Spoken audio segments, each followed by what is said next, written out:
Hello ninth class students. बच्चों, कल मैंने आप लोगों को शेषफल प्रमेय बताई थी। शेषफल प्रमेय रिमाइंडर थ्योरम, इसमें क्या होता है मैंने बताया था आपको कि अगर किसी द्विपद दो पद वाले से हम किसी बहुपद को भाग दे रहे हैं, एक से अधिक घात वाले बहुपद को अगर भाग दे रहे हैं द्विपद से, तो हमें भाग देने की आवश्यकता नहीं होती है। हम क्या करते हैं बच्चों, जैसे मान लेते हैं हमने x +1 से भाग देना है, तो x +1 से भाग देना है तो हम x बराबर -1 बहुपद में रख देते हैं। उससे हमें बहुपद में रखने के बाद उसको सरल करने के बाद जो आंसर आता है वो शेषफल हो जाता है। ठीक है।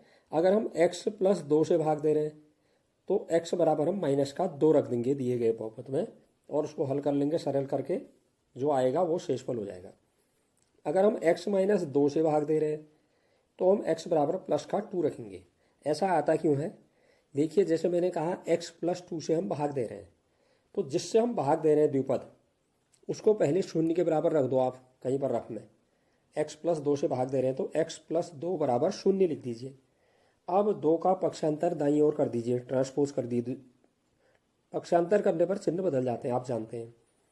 तो x बराबर क्या आ जाएगा, 2 दाईं तरफ ले आएंगे बराबर के बाद, तो x बराबर x +2 बराबर 0 था ना, तो x बराबर 0 - 2, और 0 किसी संख्या में जोड़ो या 0 को घटाओ या 0 में से घटाओ तो संख्या में कोई अंतर नहीं आता है।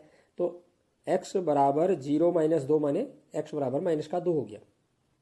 तो हम x +2 से भाग दे रहे हैं तो x -2 दिए गए बहुपद में रख देंगे, जहाँ जहाँ x आ रहा है उस x की जगह वो रख देंगे, और सरल करके जो हमारे पास आएगा वो शेषफल निकल जाएगा। तो ये मैंने कल अच्छी तरह आपको समझाया था, सवाल भी बताए थे, और कुछ उसमें गृह कार्य दिए, आप लोगों ने ग्रुप में शेयर नहीं किए बच्चों। आप लोग उनको शेयर कीजिए, और कोई अगर परेशानी आ रही है कहीं पर सवाल में नहीं आ रहा है समझ में कोई स्टेप, तो आप उसको दोबारा पूछ सकते हैं, लेकिन आप ग्रुप में मुझे लिख के देंगे कि यहाँ पर समझ में नहीं आ रहा है, तो मैं उसको आपको और दूसरे तरीके से, सरल तरीके से उदाहरण के द्वारा समझाऊंगा। ठीक। तो बच्चों, इसी में आगे अब एक और आता है शेषफल प्रमेय के अलावा, गुणनखंड प्रमेय। देखिए, गुणनखंड प्रमेय का मतलब क्या होता है, मैं सरल भाषा में अगर कहूँ, जैसे मान लेते हैं आपको कोई बहुपद दिया हुआ है एक से अधिक घात वाला, ठीक है, और उसको आप भाग दे रहे हैं किसी द्विपद से, और पूरा पूरा भाग चला जा रहा है, शेषफल 0 आ जाता है, तो हम कहेंगे कि जो द्विपद हमें 2 पद वाला दिया जिससे हम भाग दे रहे थे, वो दिए गए बहुपद का एक गुणनखंड होगा। यही गुणनखंड प्रमेय है। अंकगणित में अगर हम बात करें, जैसे आपसे पूछते हैं कि 2 6 का गुणनखंड है या नहीं, तो हम 6 में भाग देते हैं 2 का। 2 से 6 में पूरा पूरा भाग चला जाता है, 2 3 6, 0 आ जाता है शेष, तो इसका मतलब 2 6 का गुणनखंड है। ठीक है। अगर हम ये पूछें आपसे कि क्या 2 7 का गुणनखंड है, तो 2 से आप 7 को भाग देंगे तो 2 3 6 और 1 शेष बच जाता है, तो यहाँ शेषफल 0 नहीं आ रहा है। हम कहेंगे कि 2 7 का गुणनखंड नहीं है। यही गुणनखंड प्रमेय है सरल शब्दों में। अब मैं इसको आपको जनरल रूप में प्रमेय बोल रहा हूँ। गुणनखंड प्रमेय क्या होती है, यदि किसी एक से अधिक घात वाले बहुपद को हम px कहते हैं, मैं बार बार बता रहा हूँ, p माने पॉलिनोमियल, पॉलिनोमियल माने बहुपद, अंग्रेजी में कह दे रहे हैं, और ब्रैकेट में x का मतलब है x में वो बहुपद है, मतलब वो जो बहुपद आया है x में ही है पूरा, y है कुछ नहीं है उसमें, x³ + x² प्लस इतने x, जितने भी x हैं प्लस अक्षर पद, ठीक है ना, तो x में होगा, px का मतलब ये होगा, ये खाली नाम हुआ इसका बहुपद का। तो px बराबर, जैसे मान लेते हैं आप दे रखा है एक सवाल में, px बराबर 3x² + 5x + 2, तो px का कोई मतलब नहीं हमारा, px बराबर जो दिया वही बहुपद है हमारा, 3x² + 2x + 5, वो बहुपद हुआ, ये नाम हुआ px इसका, px qx इस तरह से ये नाम होते हैं इनके। ठीक है। तो यदि किसी एक से अधिक घात वाले बहुपद px को किसी द्विपद 2 पद वाला कोई, हम उसको gx मान लें, अगर gx मैंने x में ही है, वो भी x + 5, x - 2, x + 2 कुछ भी हो सकता है, तो मैं उसको x - a मान ले रहा हूँ। इससे भाग दे रहे हैं अगर हम, कोई बहुपद हमें दिया उसको, और शेषफल जो है हमने, अब देखिए मैंने अभी बताया था, अगर हम x - a से भाग दे रहे हैं तो x बराबर क्या रखेंगे, प्लस का a। अगर हम x + a से भाग देंगे तो x बराबर -a रखेंगे। मैंने x - a लिया है द्विपद को, तो x बराबर प्लस का a अगर हम रख देंगे इसमें, और शेषफल अगर 0 आ जाए, pa का मान, pa का मतलब एक्स की जगह हम जब ए रख देंगे तो कितना आएगा वही, वो अगर शून्य आ जा रहा है हल करके तो हम कहेंगे कि ये जो द्विपद जी एक्स जिसे हमने माना था एक्स माइनस ए, वो बहुपद पी एक्स का एक गुणनखंड होगा। यही गुणनखंड प्रमेय है। तो इस पर आधारित आप प्रश्नावली 2.3 में मैंने कल एक सवाल आपको बताया था, वो शेषफल प्रमेय और गुणनखंड प्रमेय से संबंधित है 2.3 और 2.4। तो मैंने पहला सवाल आपको कल बताया था, आपने देखा होगा, नहीं देखा तो आप अभी भी देख लीजिए। मैंने उसको ये वीडियो बनाकर नहीं भेजा है क्योंकि 2 बच्चों का मेरे पास बात आई थी, उन्होंने मुझे सूचना दी थी कि वीडियो खुल नहीं पा रहा है।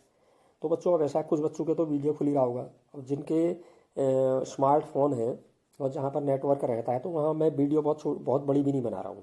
पहले मैंने बहुत बड़ी वीडियो बना दी थी एक बार पूरे क्लासरूम की तरह, तो 300-400 MB हो गई थी, वो नहीं खुल पा रही थी, ठीक है ना, वो अपलोड नहीं हो पा रही थी, तो मैंने डाउनलोड नहीं हो पा रही थी, और तो मैंने उसे फिर दूसरे ढंग से आपको मैं भेज रहा हूँ। 2 ऐप डाउनलोड करके इसकी वीडियोस बना करके और उसकी रिकॉर्डिंग करके मैं आपको भेज रहा हूँ ताकि आप समझ सकें अच्छी तरह।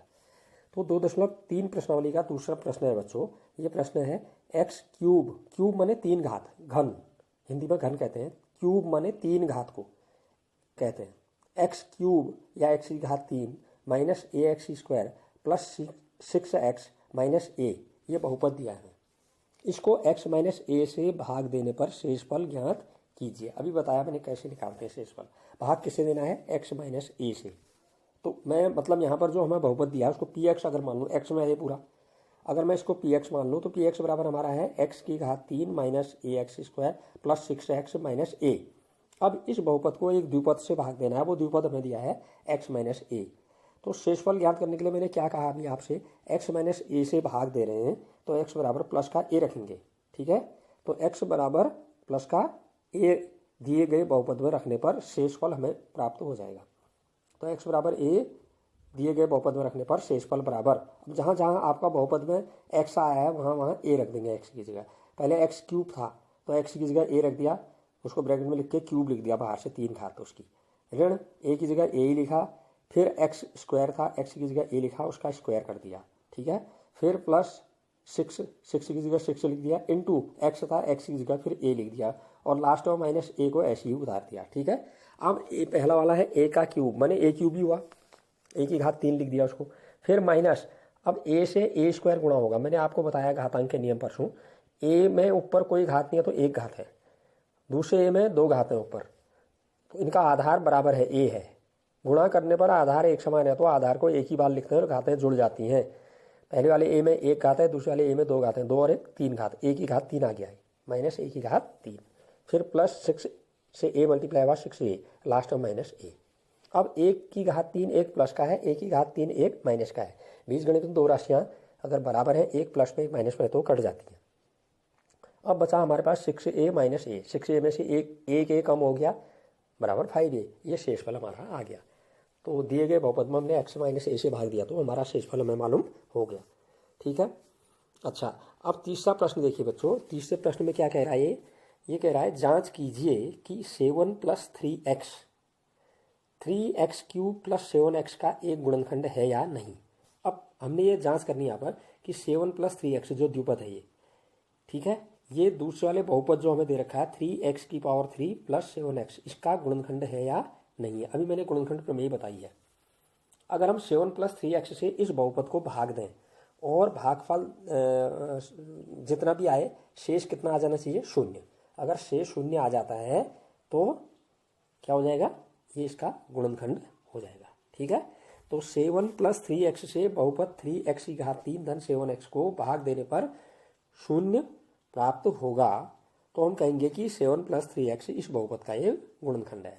अब बच्चों अब कितना रखेंगे हम x का मान, अब यहाँ पर ध्यान देना है थोड़ा सा, जो द्विपद है थोड़ा सा हमें कठिन टाइप का दे रखा है, मैंने समझाने के लिए ब्रैकेट में लिख भी दिया यहाँ, है ना। जैसे मैंने भी ऊपर कहा था x माइनस ए से भाग दे रहे हैं तो x बराबर प्लस का ए रखेंगे, लेकिन यहाँ पर क्या है हमारा 7 प्लस 3x।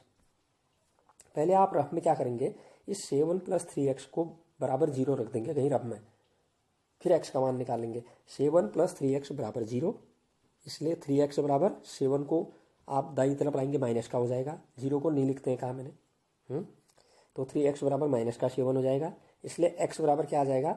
जो 3 मल्टीप्लाई वाला है, 3 के एक्स मल्टीप्लाई है, एक्स के साथ 3 जो मल्टीप्लाई है वो राइट हैंड साइड में बट्टे में आ जाएगा, तो एक्स बराबर माइनस का 7/3 आ जाएगा। ये रख देंगे हम एक्स का मान दिए गए बहुपद में, ठीक है। तो अतः दिए गए बहुपद में एक्स बराबर -7/3 रखने पर शेषफल बराबर, अब जहाँ जहाँ बहुपद में जो एक्स दे रखा वहाँ पर माइनस का 7/3 लिख देना है।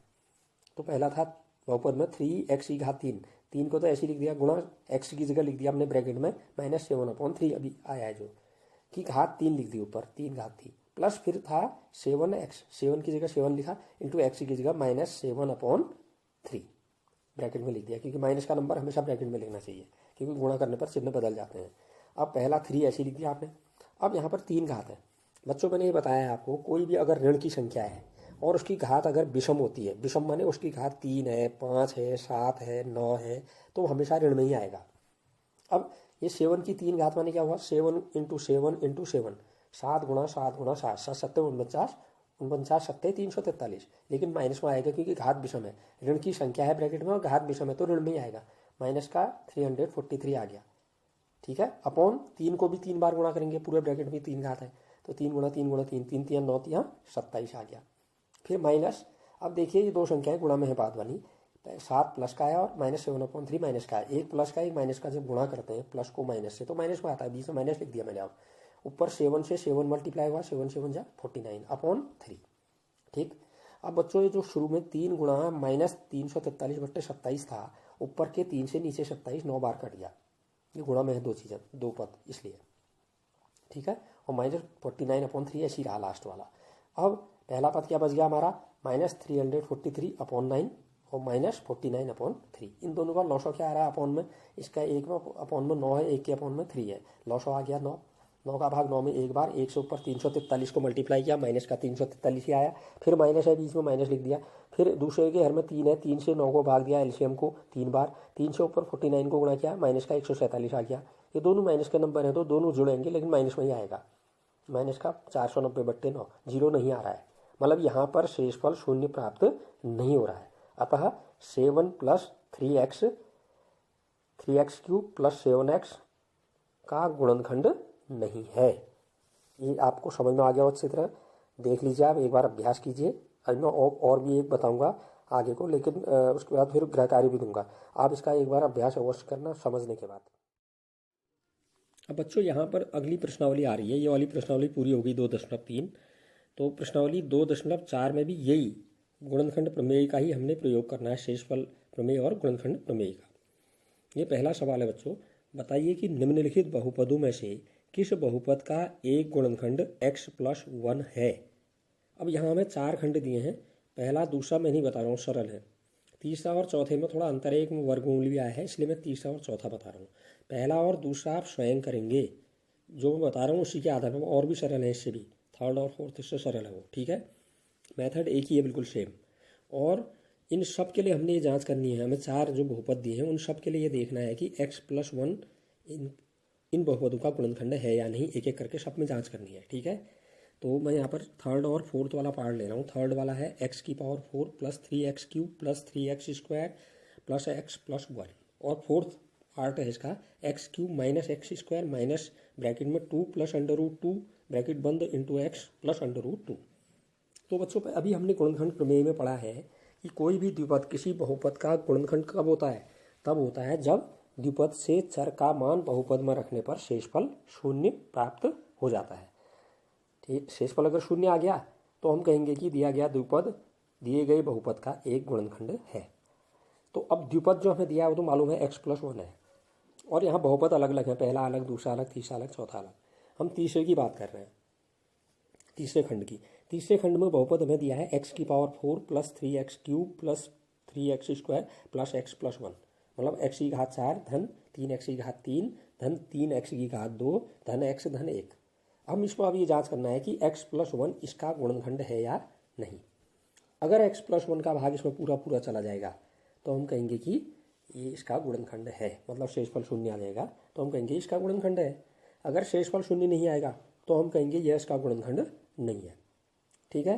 तो यहाँ पर मतलब हमें जांच क्या करनी है कि x + 1 इस बहुपद का गुणनखंड है या नहीं है। तो x बराबर कितना रखेंगे बताइए आप, अभी एक्स प्लस वन से भाग दे रहे हैं, ध्यान दीजिए, बार बार बता रहा हूँ, परसों से बता रहा हूँ मैं। एक्स प्लस वन से भाग देना है तो एक्स बराबर माइनस का वन रखेंगे, ठीक है। तो यहाँ पर हम क्या करेंगे, दिए गए बहुपद में क्या करेंगे, एक्स बराबर माइनस वन दिए गए बहुपद में रखने पर हमें शेषफल मालूम हो जाएगा, ठीक है। जहाँ जहाँ एक्स आ रहा है वहाँ माइनस वन रख देना है एक्स की जगह।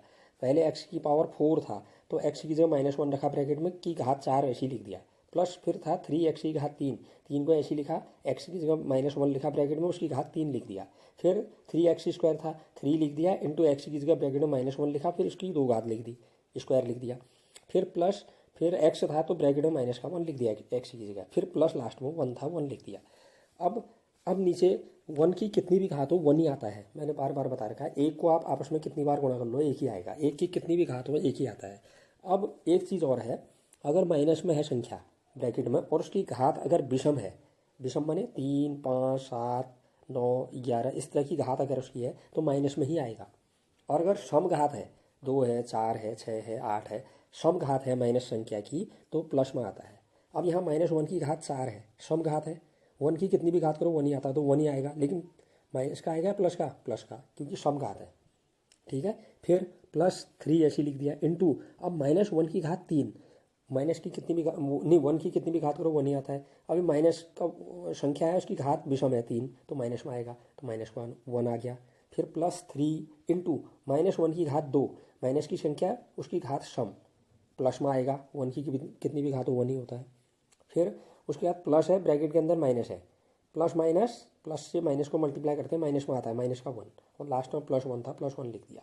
फिर अगली लाइन में और सरल करें, वन को ऐसे लिख दिया, 3 से माइनस वन को गुणा किया, एक प्लस का एक माइनस का है तो माइनस में आएगा माइनस का 3, ठीक है। फिर उसके बाद वाला तीसरे पद में 3 इंटू वन प्लस का 3 आ गया, फिर माइनस वन ऐसी लिख दिया, प्लस वन ऐसी लिख दिया। अब इसमें जो प्लस वाले हैं उनको जोड़ के पहले लिख देते हैं। शुरू में एक है उसके आगे कोई चिन्ह नहीं है, प्लस का है, उसके बाद प्लस का 3 दिख रहा है एक तीसरे नंबर में, ठीक है, और प्लस का 1 दिख रहा है अंत में। इनको आपस में जोड़ देते हैं, 1 और 3 4, 4 और 1 5, 5 तो प्लस के हो गए। अब माइनस जिनके आगे है उनको देखिए, माइनस वाले कौन कौन है, एक 3 है माइनस का, एक 1 है माइनस का, दूसरे नंबर पर और चौथे नंबर पर, तो वो जोड़ के माइनस के 4 हो गए, दोनों माइनस के जुड़ जाएंगे, माइनस का चिन्ह आ गया। 5 - 4 बराबर 1 आ रहा है, शून्य नहीं आ रहा है, तो यहाँ पर शेषफल शून्य प्राप्त नहीं हो रहा है, इसलिए x + 1 इस बहुपद का गुणनखंड नहीं होगा जो हमें बहुपद दिया है। क्लियर? अगर शून्य आ जाता है हल करके तो हम कह देते कि यहाँ पर शेषफल शून्य आ रहा है, अतः यह इसका एक गुणनखंड है, ठीक है। अच्छा, इसी का फोर्थ पार्ट कहा मैंने, वो भी बता रहा हूँ।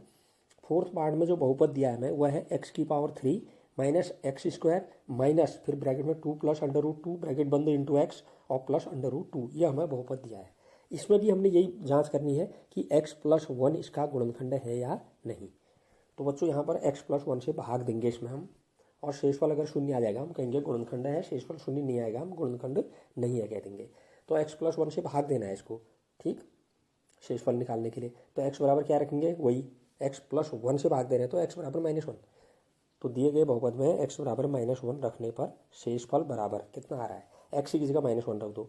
फिर शुरू में x की घात 3 ही था, -1 की घात 3, फिर माइनस था माइनस लिख दिया, फिर x की घात 2 था, -1 लिखा x की जगह ब्रैकेट में, उसकी घात 2 लिख दिया, फिर माइनस, फिर ब्रैकेट में 2 + √2 था उसको ऐसे लिख दिया, है ना, ब्रैकेट बंद करके बाहर से x था, x की जगह छोटे एक ब्रैकेट में और माइनस का 1 लिख दिया, माइनस का नंबर हमेशा ब्रैकेट में लिखना, प्लस लास्ट में √2 लिख दिया, ठीक है। अब -1 की घात 3 बच्चों विषम घात है, माइनस का नंबर है विषम घात है, एक की कितनी भी घात हो रही है एक ही आता है, -1 की घात विषम है तो माइनस में आएगा, माइनस का 1 आ गया, ठीक है। फिर माइनस लिख दिया बीच का जो पहले से दे रखा है, फिर -1 की घात 2, अब यहाँ माइनस की संख्या है, घात सम है तो 1 आ गया खाली, ये बीच वाला माइनस तो ऐसे ही दिया हमने जो पहले से था, -1 की घात 2 प्लस का 1 हो गया, 1 लिख दिया, ठीक है। फिर माइनस ब्रैकेट वाला माइनस अब ब्रैकेट वाला जो है देखिए, ये ब्रैकेट के अंदर मैंने बाहर -1 से गुणा हो रहा था, ये बाहर, उनके बाद देखिए तो पहले ब्रैकेट में 2 + √2 फिर इंटू गुणा, दूसरे ब्रैकेट में माइनस का 1 है, इस -1 से अंदर दोनों को गुणा कर रहा हूँ, ब्रैकेट खोल रहा हूँ, तो एक ब्रैकेट तो रहने दूंगा, बाहर वाला ब्रैकेट खोल रहा हूँ -1 वाला मैं, -1 से अंदर 2 को मल्टीप्लाई किया, माइनस का 2 आ गया, -1 से अंदर प्लस के √2 को गुणा किया, माइनस का √2 आ गया, ठीक है। 1 से गुणा करने पर वही संख्या आती है, प्लस लास्ट में √2 ऐसे ही बच गया। अब बच्चों जब हम ब्रैकेट खोलते हैं, ब्रैकेट के बाहर माइनस का चिन्ह अगर होता है तो अंदर के चिन्ह बदल जाते हैं। तो पहले वाली संख्या -1 तो ऐसी आ गई हमारी, दूसरा भी -1 था, ऐसे ही लिख दिया। अब हम ब्रैकेट खोल रहे हैं, तो ब्रैकेट के बाहर से माइनस है, देखिए अंदर भी माइनस है तो प्लस का 2 हो गया। ठीक, दूसरा माइनस का √2 था, ये भी प्लस का √2 हो गया, और लास्ट में √2 प्लस का है वो ऐसे ही लिख दिया। अब देखिए इसमें शुरू का -1 और -1 जुड़ के माइनस के 2 हो गए, और फिर प्लस का 2 ऐसे ही लिख दिया। फिर ये √2 कितने हैं, 1 और 2, 2 हैं तो 2 √2 लिख दिया इसको, 2 √2। अब प्लस का 2 से माइनस का 2 कट गया, बच गया हमारे पास आंसर 2 √2। तो शून्य नहीं आ रहा है यहाँ पर भी शेषफल शून्य प्राप्त नहीं हो रहा है। अतः हम कह सकते हैं कि x+1 इस बहुपद का गुणनखंड नहीं है। तो बच्चों मैंने पहला और दूसरा पार्ट छोड़ रखा है, उसको आप स्वयं बनाएंगे, वो गृह कार्य के लिए आपको दे दिया मैंने, गृह कार्य के लिए, ठीक है। और दूसरा मैंने आपको ग्रुप में एक सर्व समीकरणाएँ दे रखी हैं याद करने के लिए, आपने 8th में भी पढ़ी हैं 5 सर्व समीकरणाएँ, इसमें 2-3 बढ़ गई हैं बस। या 8 सर्व समीकरणाएँ मैंने लिखी हैं, उनको आप याद करिए। आगे वाले जो चैप्टर आएगा उसमें गुणनखंड करते समय हमें उन सर्व समीकरणों की आवश्यकता पड़ेगी, ठीक है। वो मैंने सर्व समीकरणाएँ लिखी हैं 8 के 8, आप एक बार उनको याद कर लेना अच्छी तरह से। मैं एक बार बोल दे रहा हूँ। पहली सर्व समीकरण लिखी है मैंने a+b का होल स्क्वायर। ए पहला पद a है, दूसरा पद b है, बराबर होता है पहले पद का स्क्वायर, a का स्क्वायर प्लस 2 गुणा पहला पद गुणा दूसरा पद प्लस 2ab प्लस दूसरे पद का स्क्वायर b का स्क्वायर। ऐसी a-b का होल स्क्वायर, अगर b से माइनस है होल स्क्वायर है तो a² - 2ab प्लस b²। और तीसरी मैंने दे रखी है x+a × x+b, सॉरी पहली वाली a+b और a-b। पहले ब्रैकेट में भी पहला पद a है, दूसरे ब्रैकेट में भी पहला पद a है, पहले ब्रैकेट में दूसरा पद b है, दूसरे ब्रैकेट में भी दूसरा पद b है, मतलब पहला पद दूसरा पद समान है, लेकिन पहले ब्रैकेट में एक में प्लस चिन्ह है उनके बीच में, दूसरे ब्रैकेट में -1 के बीच में, तब ये होता है a² - b² के बराबर।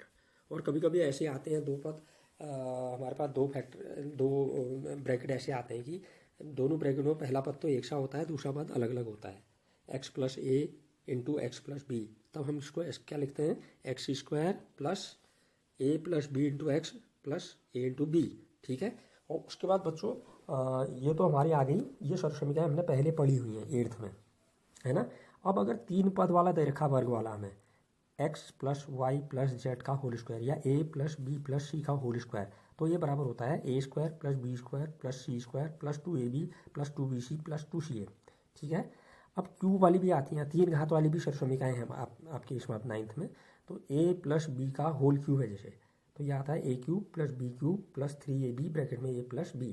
a - b का होल क्यूब है तो वो आएगा a³ - b³ - 3ab ब्रैकेट में a - b, ठीक है। और एक और है x³ + y³ या a³ + b³ + c³ - 3abc बराबर पहले ब्रैकेट में a + b + c, दूसरे ब्रैकेट में a² + b² + c² - ab - bc - ca। तो ये इनको आप याद करिए एक बार, बिल्कुल इन्हीं को अप्लाई होगा वहाँ, और सीधे इनसे हम आंसर निकालेंगे अगली वाली प्रश्नावली। अभी तो ये वाली चल रही है हमारी, और ये जो मैंने सवाल छोड़ रखे हैं गृह कार्य के लिए, आप इनको अवश्य बना के ग्रुप में शेयर कीजिए, जहाँ पर आपको नहीं आता पूछ लीजिए ग्रुप में, ठीक।